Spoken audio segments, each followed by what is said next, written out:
Hello friends, welcome to our YouTube channel. इस video में हम लोग देखेंगे यूपीएससी सीएससी के 2015 के जीएस 2 पेपर के बारे में। तो जैसा कि आप देख रहे हैं कि इसमें 250 मार्क्स का पेपर होता है, 3 आवर्स का टाइम मिलता है। ये आपका बेसिक इंस्ट्रक्शन हो गया इस पेपर के लिए। आप इसको एक बार देख भी सकते हैं। हम लोग मेनली फोकस करेंगे क्वेश्चन पेपर पर। तो चलिए आगे बढ़ते हैं। देखिए, ये आपका क्वेश्चन पेपर रहा है। इसमें आपका देखिए, पहला क्वेश्चन में क्या बोल रहा है, discuss the possible factor that inhibit India from enacting for its citizen a uniform civil code as provided for in the DPSP directive principle of state policy. देखिए, यहाँ पर बेसिकली पूछा गया है कि जो आपका यूनिफॉर्म सिविल कोड है, ठीक है, पूछा गया है कि चर्चा कीजिए कि वे कौन से संभावित कारक है जो भारत को राज्य की नीति के निर्देशक तत्व में प्रदत्त के अनुसार अपने नागरिकों के लिए समान सिविल संहिता को अभिनियमित करने से रोकते हैं। ठीक है, तो क्या क्या कारण है जो कि यूनिफॉर्म सिविल कोड को आपका रोक रहे हैं, ठीक है, इसके बारे में लिखना है। देखिए, ये बहुत ही अच्छा टॉपिक है। ये आपका करंट बेस्ड क्वेश्चन है। अगला क्वेश्चन आपका 2 में क्या है ना, the concept of cooperative federalism. देखिए, इसमें कोऑपरेटिव फेडरलिज्म ये आपका स्टैटिक पोर्शन हो गया। कोऑपरेटिव फेडरलिज्म के बारे में नोट करके रखिएगा। Has been increasingly emphasised in recent years. देखा जा रहा है कि ये आपका दिन ब दिन आपका क्या इस पर ज़्यादा जोर दिया जा रहा है। Highlight the drawbacks in the existing structure and the extent to which cooperative federalism would answer the shortcoming. हम लोगों को इसमें बताना है कि इसका क्या ड्रॉबैक है जो एग्जिस्टिंग स्ट्रक्चर है, ठीक है, और उसका एक्सटेंट मतलब के बारे में पूछा गया है, जिसके कारण कोऑपरेटिव फेडरलिज्म जो है आपका शॉर्टकमिंग में दिखने को मिल रहा है। ठीक है, इसी को हिंदी में भी कहा गया है कि हाल के वर्षों में सहकारी परिसंघवाद की संकल्पना पर आधिकारिक बल दिया जाता है। विद्यमान संरचना में असुविधाओं और सहकारी परिसंघवाद किस सीमा तक इन असुविधाओं का हल निकाल लेगा, इस पर प्रकाश डालना है। ठीक है, तो देखिए, आपका कोऑपरेटिव फेडरलिज्म के बारे में सबसे पहले आपको जानना होगा, उसके बाद ही आप इसका आंसर बेटर वे से दे सकते हैं। ठीक है, तो इस पर शॉर्ट नोट्स बना लीजिएगा।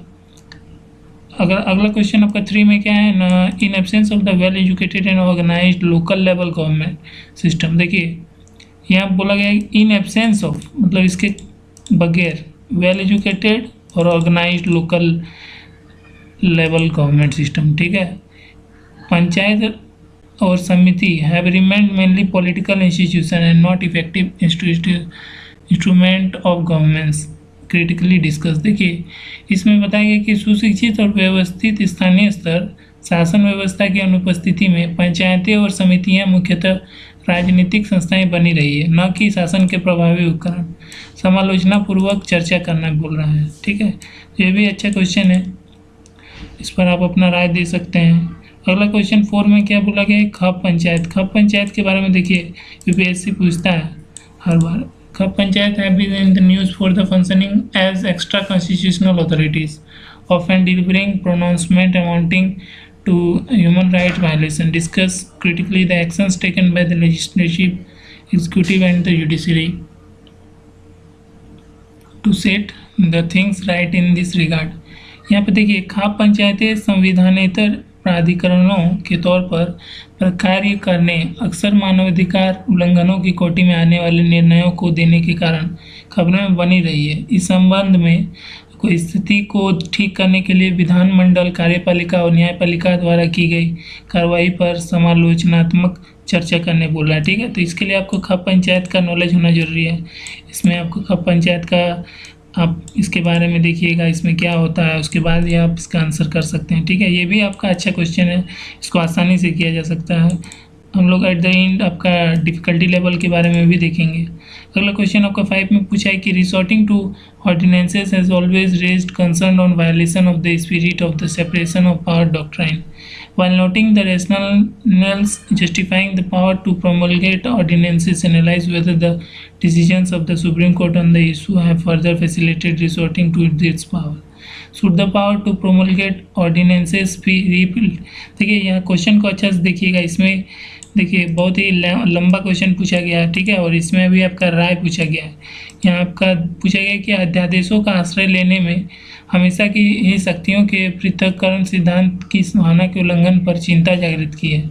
अध्यादेशों को लागू करने की शक्ति के तर्काधार को नोट करते हुए विश्लेषण करने बोल रहा है और पूछा है कि क्या इस मुद्दे पर उच्चतम न्यायालय के विनिश्चयों ने इस शक्ति का आश्रय लेने को और सुगम बना दिया है?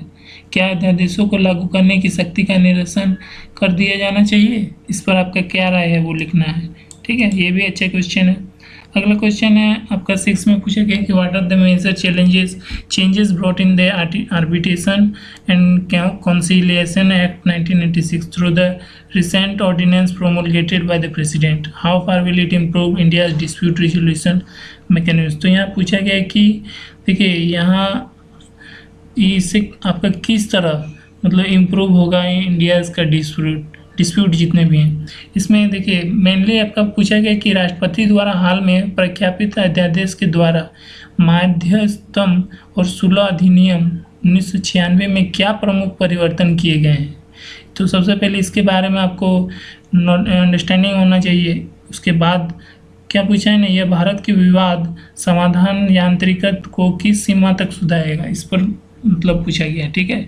तो सबसे पहले आर्बिट्रेशन एंड कंसिलिएशन एक्ट के बारे में अच्छा से देख लीजिएगा, ठीक है, तभी आप इसको बेटर वे से अपना इसके अंडरस्टैंडिंग के बेसिस पर ही आप इसको आंसर दे सकते हैं। इसमें आपका क्या राय है, आप किसको किस तरह सही ठहरा रहे हैं या गलत ठहरा रहे हैं, उसके बारे में लिखना है, ठीक है। अगला 7 में पूछता है कि does the right to clean environment, देखिए इजी क्वेश्चन है, did entail legal regulation on burning cracker during Diwali, discuss in the light of Article 21 of the Indian Constitution and judgment of the apex court in the regard। देखिए यहाँ आपका basically क्या है ना, क्या स्वच्छ पर्यावरण के अधिकार में दिवाली के दौरान पटाखे चलाने के विधिक नियम भी शामिल हैं। इस पर भारतीय संविधान के अनुच्छेद 21 के और इस संबंध में शीर्ष न्यायालय के निर्णयों के प्रकाश में चर्चा करने बोला गया, ठीक है। तो यहाँ देखिए आपको रिसेंट में आपका क्या क्या डिसीजन लिया गया है, आपका सुप्रीम कोर्ट या हाई कोर्ट, उसको भी आपको मतलब इस आंसर में आप उसको इंक्लूड कर सकते हैं, उसके बारे में पूछा गया है, ठीक है। और इसको आर्टिकल 21 से भी रिलेट कर दिया है, वो इससे किस प्रकार मतलब इंटरलिंक है, ठीक है, उस बेसिस पे आपको आंसर देना है। ये हो गया 7। नेक्स्ट क्वेश्चन में आपका 8 में पूछ रहा है कि examine critically the recent changes in the rules governing foreign funding of NGO under the foreign contribution regulation act FCRA 1976। देखिए यहाँ पूछा गया विदेशी अभिदाय विनियमन अधिनियम FCRI, ठीक है, FCRA 1976 के अधीन गैर सरकारी संगठनों के विदेशी वित्तीय के नियंत्रण नियमों में हाल के परिवर्तन का समालोचनात्मक परीक्षण करने बोला गया है, ठीक है। ये भी आपका देखिए करंट बेस्ड क्वेश्चन ही है। इसके बारे में आपको देखिए जैसा कि बोला गया था GS2 पेपर के लिए मेनली आपको इंटरनेशनल रिलेशन और आपका करंट बेसिस पे ही सब क्वेश्चंस रहते हैं, इसीलिए ये दोनों को अगर आप स्किप करते हैं तो आप आंसर लिखने नहीं सकिएगा। स्टैटिक पार्ट्स का आपको हल्का फुल्का हर टॉपिक के बारे में बेसिक नॉलेज होना चाहिए ताकि उसको आप इम्प्लीमेंट कर सकते हैं आंसर राइटिंग में। नेक्स्ट आपका 9 में पूछा गया है कि द सेल्फ हेल्प ग्रुप, देखिए SHG आपका फेवरेट टॉपिक है आपका UPSC का, यहाँ भी पूछ दिया देखिए इस साल भी, which is India's own innovation has prove to be one of the most effective poverty alleviation and women empowerment programme. देखिए इसको वुमेन एम्पावरमेंट से जोड़ दिया गया है। इसमें बोला गया है कि आत्मनिर्भर समूह जो SHG है वो बैंक अनुबंधन कार्यक्रम SBLP जो कि भारत का स्वयं का नवाचार है, निर्धनता न्यूनीकरण और महिला सशक्तिकरण कार्यक्रमों में एक सर्वाधिक प्रभावी कार्यक्रम साबित हुआ है। इस पर आप किस तरह मतलब सोच सकते हैं आप, या इसका प्रोज क्या है, इसका कॉन्स क्या है, इसका इम्पैक्ट क्या पड़ेगा, इसके बारे में लिखना है, ठीक है। इसको हर वे से आप लिखिएगा।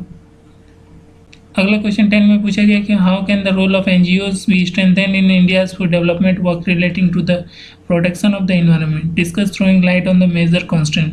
देखिए यहाँ बोला गया कि पर्यावरण की सुरक्षा से संबंधित विकास कार्यों के लिए भारत में जो गैर सरकारी संगठन है इसका भूमिका के बारे में पूछा गया कि इसको किस प्रकार मजबूत बनाया जा सकता है, इसके बारे में आपको मतलब लिखना है, ठीक है, ये भी अच्छा क्वेश्चन है। ये भी देखिए आपका आपका अंडरस्टैंडिंग और आपका क्या इसमें सजेशन है उसको देखिए पूछा गया है।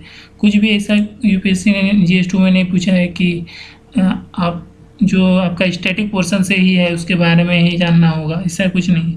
स्टैटिक का सिर्फ बेसिक नॉलेज रहेगा देखिए, और उसको करंट से रिलेट करके आप अपना वर्ड में सही या गलत आप ठहरा सकते हैं। यही देखिए आपका अंडरस्टैंडिंग का पूछा गया। अगला क्वेश्चन आपका 11 में पूछा गया, the quality of higher education in India requires major improvement to make it internationally competitive. Do you think that the entry of the foreign educational institution would help improve the quality of the higher and technical education in the country? Discuss। देखिए यहाँ पूछा गया कि भारत में जो उच्च शिक्षा है, ठीक है, तो इसका गुणवत्ता को अंतर्राष्ट्रीय स्तर पर प्रतियोगी बनाने के लिए उसमें भारी सुधारों की आवश्यकता है। क्या आपके विचार में विदेशी शैक्षिक संस्थाओं का प्रवेश देश में उच्च और तकनीकी शिक्षा की गुणवत्ता की प्रोन्नति में सहायक होगा? इस पर आप क्या राय दे सकते हैं? प्रोज आपके अकॉर्डिंग क्या है, कौन सा अकॉर्डिंग क्या है आपके, उसको आपको यहाँ मेंशन करना है, ठीक है। अगला क्वेश्चन आपका 12 में क्या है ना, public health system has limitations on providing universal health coverage. Do you think that the private sector could help in bridging the gap? What other viable alternative should you suggest? यहाँ पूछा गया कि सार्वजनिक स्वास्थ्य संरक्षण प्रदान करने में सार्वजनिक स्वास्थ्य प्रणाली की अपनी परिसीमाएं हैं।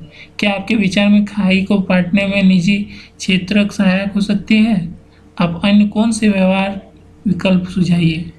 ठीक है, ये भी अच्छा क्वेश्चन है, इसको भी आप बेसिक वैसे कर सकते हैं, ठीक है। इसको करंट से रिलेट करके आप आंसर राइटिंग कर सकते हैं। अगला क्वेश्चन आपका 13 में पूछा गया कि though there have been several different estimate of poverty. देखिए पॉवर्टी से भी आपको मतलब कि आप सोच लीजिए पॉवर्टी भी इम्पोर्टेंट टॉपिक है, उसी से यहाँ पूछ दिया। देखिए all indicates reduction in poverty level over time. Do you agree?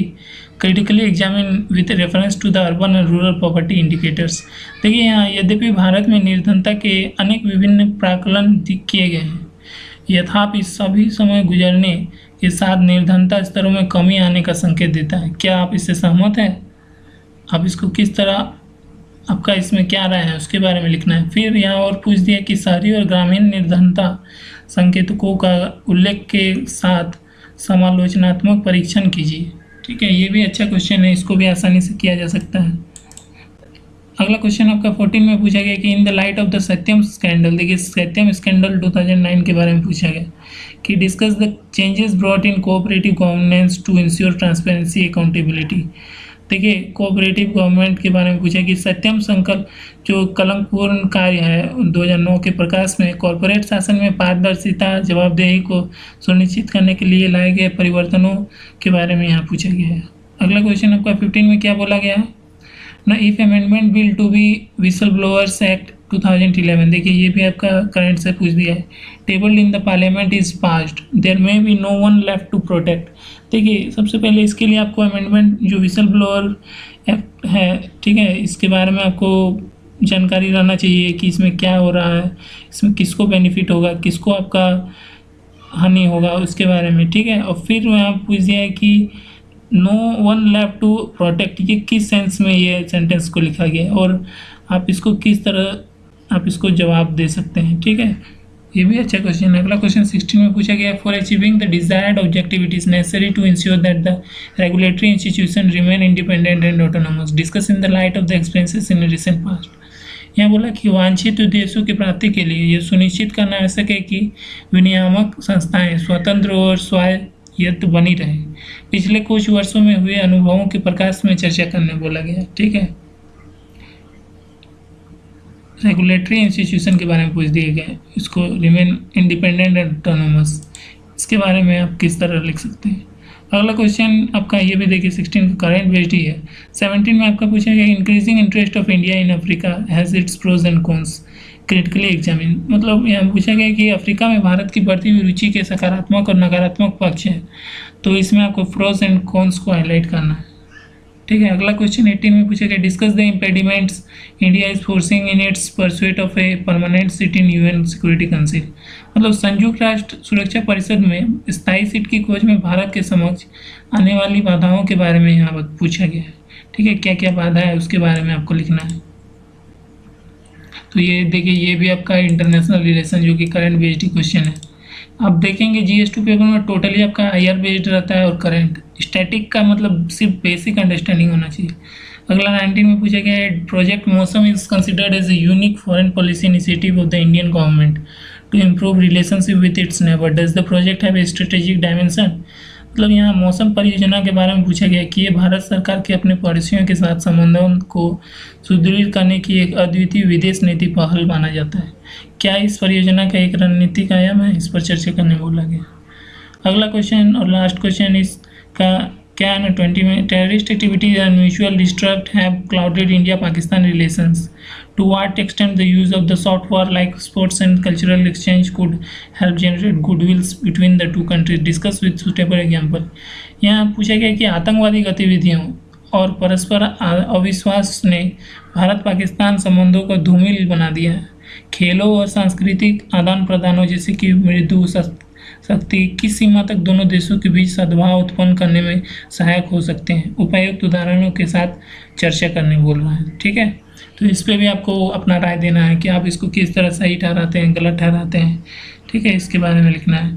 तो ये आपका हो गया आपका 2015 का GS2 का पेपर। ठीक है, इसमें अगर हम लोग डिफ़िकल्टी लेवल के बारे में देखें तो देखेंगे कि जैसे कि पहला क्वेश्चन में आपका क्या था, पॉसिबल फैक्टर DPSP से रिलेटेड जो था आपका यूनिफॉर्म सिविल कोड वाला, ये आपका इजी क्वेश्चन है, ये आपका करंट बेस्ड है, इसलिए आपको आना चाहिए।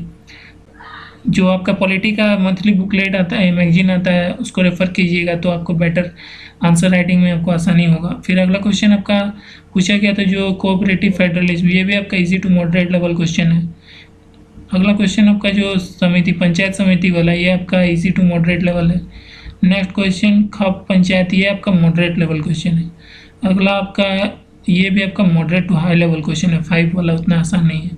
6 वाला क्या है ना, देखिए यहाँ आर्बिट्रेशन एंड कॉन्सिलेशन एक्ट, ये मॉडरेट लेवल क्वेश्चन है। 7th वाला दिवाली वाला, ये इजी क्वेश्चन है, इसको आना चाहिए। फिर 8 वाला आपका FCR, ये मॉडरेट लेवल क्वेश्चन है। फिर आपका 9 वाला ये इजी क्वेश्चन है, नॉन टॉपिक है, ऐसे जी से आता है ये। 10 में आपका क्या क्वेश्चन है ना, रोल ऑफ NGO, ये इजी क्वेश्चन है। ठीक है, जो इजी है उसको आना चाहिए आपको भी, और नहीं आ रहा है तो आप उसको उस पर शॉर्ट नोट्स बनाकर प्रिपेयर कर सकते हैं। फिर नेक्स्ट क्वेश्चन ये जो था इम्प्रूवमेंट एजुकेशन के कॉन्सेप्ट में, ये इजी है। नेक्स्ट पब्लिक हेल्थ वाला इजी था। फिर 13 में आपका पॉवर्टी इजी है। 14 में ये स्कैंडल वाला ही मॉडरेट लेवल क्वेश्चन है। फिर 15 वाला भी मॉडरेट लेवल ही क्वेश्चन है। 16 वाला आपका ऑटोनोमस, ये मॉडरेट लेवल क्वेश्चन है, मतलब इजी टू मॉडरेट ये वाला है। अगला 17 वाला मॉडरेट लेवल क्वेश्चन है। 18 वाला आपका मॉडरेट लेवल है। 19 वाला देखिए मौसम परियोजना जो है ये इजी टू मॉडरेट है। 20 वाला आपका इजी क्वेश्चन है। ठीक है, तो ओवरऑल अगर हम लोग देखें तो आपका ये paper easy to moderate level ही है, टफ उतना क्वेश्चन पेपर नहीं है, इसको आसानी से किया जा सकता है। होप आप लोगों को वीडियो अच्छा लगा होगा, तो सब्सक्राइब करना मत भूलिएगा। Thanks for watching the video.